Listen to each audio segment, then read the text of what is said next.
Hey Apesers, it is time to do Chapter 18 Sticky Notes, Conservation of Biology.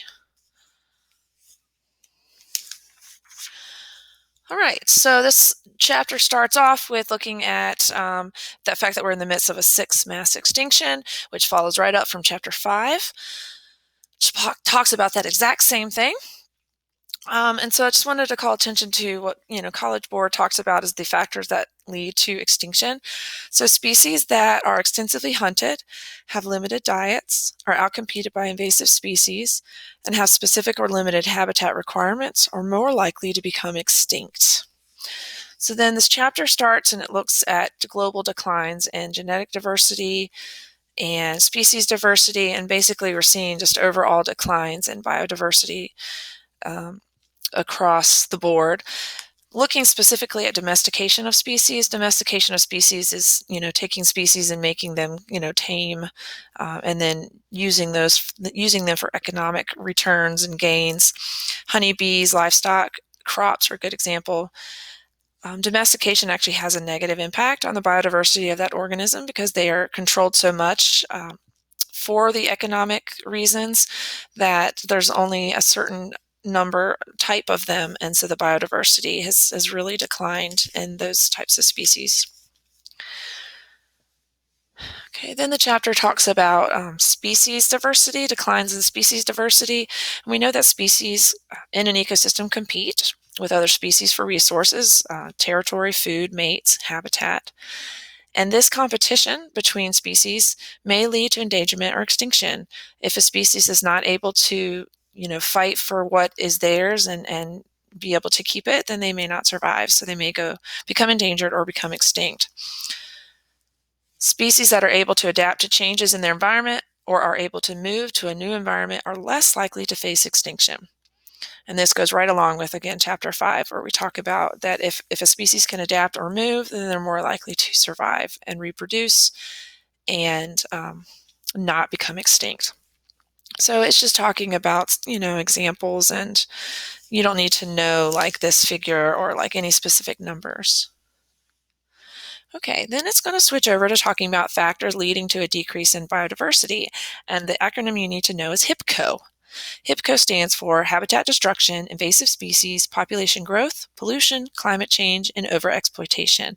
So the chapter is going to talk about each of these. It doesn't talk about the first P, population growth, because that will be its own separate, like a couple chapters. But just realizing that as populations grow, take up more space, they take up more habitat, which tends to decrease biodiversity. So then we'll just kind of look at a few of these. The first one is habitat loss or habitat destruction. This is the number one cause of decline and extinction of species. Different causes of habitat loss include construction of roads and pipelines, clearing for agriculture or development, and logging. So these practices can reduce the amount of habitat, destroy habitat, which is the number one cause of decline and extinction. Okay, just kind of reading some examples here. Then it moves on to invasive species. The book has this labeled as alien species, but they're considered invasive species once they become a threat to native species. And so invasive species can live and thrive outside of their normal habitat. They are generalists, which you've learned about. They are selected species, which means they have a short generation time with a lot of offspring. They are able to outcompete native species for resources. And so there's lots of different examples here. There's a silver carp, there's kudzu, there's the zebra mussels. These invasive species can be controlled by a variety of human interventions. It really just depends on the type. For example, the zebra mussels, they attach to like the underside of boats. And so one way to control their population is to check boats to see if any of these have attached, as they leave a lake or before they go into a new lake. Okay, then it talks about overharvesting, which is the same thing as overexploitation or overhunting. And this is the overharvesting of a species to the point of extinction. The dodo bird's an example, as well as the passenger pigeon. They were hunted so much by humans to the point of extinction. Okay, and then kind of talking about over-exploitation, over-hunting, we have our first set of required legislation, which is called CITES. CITES is the Convention on International Trade in Endangered Species. This is an international treaty, and what I want you to look for are the benefits of CITES as well as the challenges for enforcing this type of legislation. Then it talks about pollution, which of course we'll do like chapters and chapters on. Climate change is the C in HIPCO. Climate change can cause habitat loss due to changes in temperature, precipitation, and sea level rise. So this really sums up what climate change does as far as affecting biodiversity. So don't forget HIPCO. Okay, then it switches over to looking at conservation, and different strategies to protect animal populations include criminalizing poaching, so making it illegal to kill animals for, goods or tusks or hides or whatever, protecting animal habitats, and then legislation. And so our second piece of legislation that you need to know about is the Endangered Species Act. This is a national law.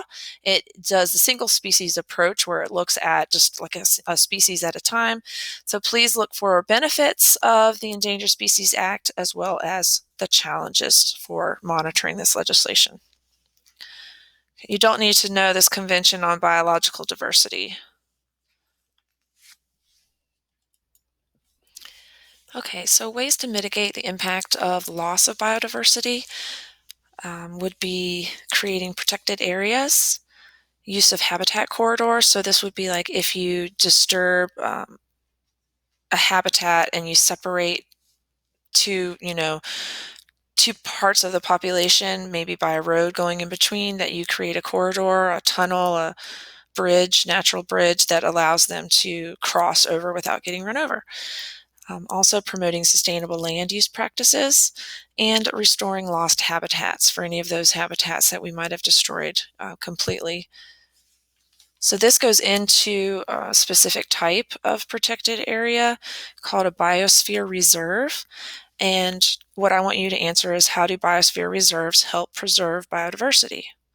And so this figure here is a good example. It actually shows you what a biosphere reserve, how it's set up in the different zones and areas. So you need to understand, the core versus all the way out to the outside with the tourism and recreation and the difference in human interaction in these different levels. And that is it for chapter 18. So let me know if you have any questions. Thanks.